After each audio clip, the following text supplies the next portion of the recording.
जी नमस्कार दोस्तों, ज्ञान आलम में आपका स्वागत है। आज की इस वीडियो में हम केवीएस 2025 इसका जो कोर्ट केस चल रहा है उसके संबंध में, स्पेशल एजुकेटर के संबंध में, नई वैकेंसी के संबंध में, और जो हम लोगों ने इस वैकेंसी के संबंध में, नई वैकेंसी के संबंध में कितनी पोस्ट खाली, उन सब की चीज़ों के लिए एक आरटीआई डाला था, उस संबंध में केवीएस द्वारा क्या रिप्लाई आया है, उन सब चीज़ों की आज हम चर्चा करेंगे। तो जो सोशल जूरिस्ट का जो एक केस चल रहा है उसकी सुनवाई 20 तारीख को हुई थी, पिछले 20 तारीख को इसकी हुई थी।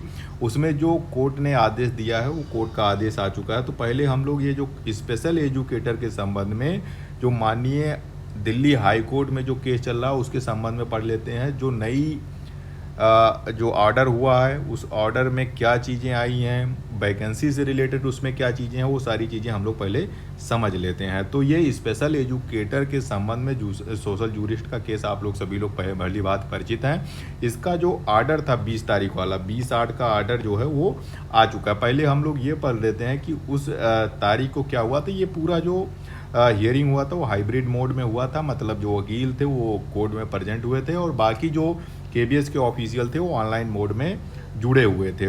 तो इसमें पहला चीज़ वही कहा गया है, इसमें कुछ विशेष ये बात नहीं की गई कि learned counsel for respondent number 2 submits that as per his instructions the approval of the competent authority for creation of the post of special educators has already been conveyed to respondent 1 and as such no action is pending on the part of respondent number 2। Respondent number 2 जो है वो KBS है, KBS 2 है, और जो जिसने डाला वो नंबर 1 है। It is further submitted that recruitment rules of various posts of respondent number 1 including special educator has already been approve by the competent authority. Let an affidavit with regard to same be filed before the next date of hearing is। अब इसमें जो KBS द्वारा जो instruction दिए गए थे, जो इन्होंने अपना एफिडेविट डाला है उसमें इन्होंने कहा है कि जो एक स्पेशल एजुकेटर का जो पोस्ट क्रिएशन है वो हमने पहले ही कर लिया है, इसका रिक्रूटमेंट रूल्स भी हमने बना लिया है। एक आप जो मई आप लोगों ने देखा होगा कि मार्च में केबीएस और एनबीएस ने दोनों ने एक नया रिक्रूटमेंट यानी रिवाइज रिक्रूटमेंट रूल्स जो है उन्होंने जारी किया गया था। उसमें रिवाइज में ज़्यादा कुछ चेंज नहीं हुआ, उसमें सिर्फ 2 पोस्ट स्पेशल एजुकेटर के ऐड हो गए हैं। स्पेशल एजुकेटर पीआरटी, केबीएस के संबंध में बात कर लें तो पीआरटी स्पेशल एजुकेटर की एक वैकेंसी है और टीजीटी स्पेशल एजुकेटर की नई वैकेंसी क्रिएट की गई है। तो ये जो वैकेंसी क्रिएट की गई है उन्होंने कहा कि हमने वैकेंसी क्रिएट कर दी है, नया रिक्रूटमेंट रूल्स बना दिया है, अब हमारे स्तर पे ये सारी चीज़ें हो चुकी हैं। अब उन्होंने दूसरा जो चीज़ बताया है उसमें हम लोग देख लेते हैं। अगली जो उसमें आदेश है वो क्या है कि learned counsel for respondent number 1 also seeks time to place on record additional affidavits detailing the steps taken in completion of process of appointment of special educators. Let the same be done before the next date of hearing। तो KBS ने अतिरिक्त समय मांगा है कि हमने सारा कुछ तो कर लिया, हमने रिक्रूटमेंट का जो रूल्स है वो बना लिया, नई वैकेंसी क्रिएट कर दी, अब हमें थोड़ा सा टाइम दे दो, हम एक एडिशनल एफिडेविट आपको देंगे। और इसी में कोर्ट ने कहा कि हम अतिरिक्त समय आपको दे रहे हैं, लेकिन आपको इस समय के अंदर कंप्लीट करना है, completion of the process of appointment of special educators, इसको आपको पूरा करना है। Let the same be done before the next date. ये कह रहे हैं कि सारा कार्रवाई आपकी जो नेक्स्ट हियरिंग है उससे पहले हो जानी चाहिए, और नेक्स्ट हियरिंग है 15 अक्टूबर 2025 को। तो इसमें ये चीज़ आ रही है कि स्पेशल एजुकेटर के संबंध में, स्पेशल एजुकेटर पीआरटी और स्पेशल एजुकेटर टीजीटी के संबंध में ये उम्मीद की जा सकती है कि 15 अक्टूबर से पहले इसका जो है हमें कुछ ना कुछ देखने को मिल जाएगा। हमें उम्मीद है कि इसका नोटिफिकेशन भी देखने को मिल सकता है। लेकिन अब ये स्पेशल एजुकेटर ही सिर्फ इसमें आएगा या फिर इसमें पूरा जैसे टीचिंग और नॉन टीचिंग का पूरा केबीएस का निकलता वैसे आएगा, इसके संबंध में अभी दुविधा है। लेकिन स्पेशल एजुकेटर के संबंध में आप उम्मीद कर सकते हैं कि इसका नोटिफिकेशन आपको 15 अक्टूबर से पहले देखने को मिल सकता है। अब हम बात कर लेते हैं एक आरटीआई का जो हम लोगों ने केबीएस 2025 के रिक्रूटमेंट के संबंध में डाला था, उसमें हमने क्या उनसे मांगा था और हमें क्या सूचना उन्होंने दी है, उसको भी इसी के क्रम में हम लोग इसको देख लेते हैं। हम लोगों ने आरटीआई डाला था, एक छोटा सा आरटीआई डाला था, फॉर्मेट थोड़ा सा ठीक नहीं है पहली बार हम लोगों ने डाला था, बाद में हम अब अगली बार हम लोग इसको सही कर लेंगे।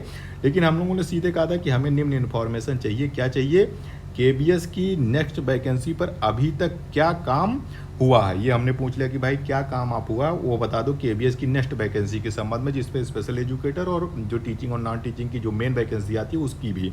अब दूसरा हमने कहा था कि कॉमन रिक्रूटमेंट, ये कह रहे हैं ना कि वैकेंसी इसलिए नहीं आ रही है कि सबका कॉमन रिक्रूटमेंट होगा, केबीएस एनबीएस सीएमआरएस ये सबका एक कॉमन रिक्रूटमेंट बनाने की बात चल रही है। तो हमने पूछा कि कॉमन रिक्रूटमेंट एग्जाम पर जो डिसीजन लिया गया है उसकी कॉपी दे दीजिए। भाई ये तो हुआ था कि भाई उसमें रिकमेंडेशन मांगे गए थे, लेकिन उस पर क्या प्रगति हुई है, क्या हम रिक्रूटमेंट कॉमन रिक्रूटमेंट कराएंगे क्या नहीं कराएंगे, उस पर अब तक क्या कार्रवाई हुई है, वो हमने इनसे कॉपी मांगी थी। फिर हमने तीसरा ऐसे ही मांग लिया था कि जो केबीएस में खाली पदों का विवरण है, सब जगह इन्होंने पार्लियामेंट में, बाकी जगहों पे आरटीआई में सबको इन्होंने खाली पदों का विवरण दे दिया, वो कई जगह पे आप लोगों को मिल गया। अब हमें इन्होंने क्या सूचना दी है उसको भी हम लोग जान लेते हैं। इन्होंने एक पहली सूचना दी, रिक्वेस्ट इन्होंने डिस्पोज कर दिया, और 13/8/2025 को इन्होंने एक सूचना दी कि जो प्रश्न 1 और 2, इसमें इन्होंने सीधे कहा कि जो 1 और 2 हमने पूछा था कि डिसीजन पहला क्या था कि रिक्रूटमेंट कब आएगा, उस पर क्या काम हुआ, दूसरा हमने कॉमन रिक्रूटमेंट पूछा था। तो उन्होंने कहा कि स्पष्टीकरण सुझाव आरटीआई अधिनियम की 2005 की धारा 2F के अंतर्गत नहीं आते हैं। हालांकि विज्ञापन और अन्य संबंधित मामलों के अपडेट हेतु केबीएस की वेबसाइट को नियमित रूप से अवलोकन करें। ये लिख के इन्होंने ख़त्म कर दिया कि भाई हम ना तो सुझाव देते हैं ना स्पष्टीकरण देते हैं, ऐसा कोई भी आरटीआई अधिनियम के तहत नहीं आता है, तो हम जो है ये नहीं बताएंगे। ये दे दिया। हम इसको जो है हमने डाल दिया अपील में कि भाई इनके पास भाई 1 2 3 हो गया। तीसरा भी पॉइंट हमारा था कि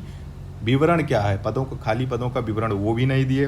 तो उन्होंने तीसरा जो फिर 1/9/2025 को जो अपील हमने की थी उसको भी इन्होंने खारिज कर दिया, और उन्होंने एक अटैचमेंट इसमें दे दिया। अब देख लेते हैं कि अटैचमेंट में उन्होंने क्या लिखा हुआ है।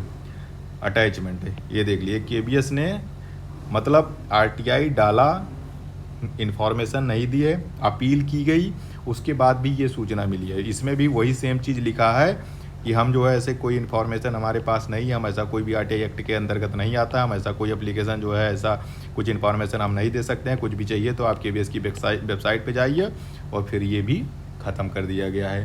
पूरा जो है कोई भी इन्फॉर्मेशन इन्होंने इस संबंध में हमें नहीं दी है। अपील भी कर ली, उसके बाद भी कुछ नहीं दी है।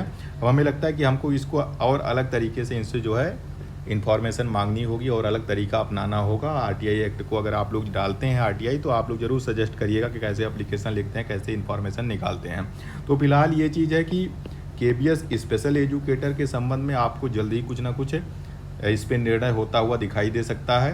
बाकी जो केबीएस मेन जो रिक्रूटमेंट है, teaching, non teaching, PRT, TGT, PGT और नॉन टीचिंग स्टाफ की, उसके बारे में अभी कुछ स्पष्ट जो है कहा नहीं जा सकता है। फिलहाल आप लोग इसकी तैयारी करते रहिए। कॉमन रिक्रूटमेंट के संबंध में कोई भी ऑफिशियल इस तरह का अपडेट नहीं है कि होगा कब होगा, ये भी सारी चीज़ें स्पष्ट नहीं होगा। इस संबंध में और भी कोई अपडेट होगी, अगर आपके पास कोई जो सूचना हो तो ज़रूर कमेंट करके बताइएगा। हमारे पास भी कोई अपडेट होगी तो हम ज़रूर आपके साथ साझा करेंगे।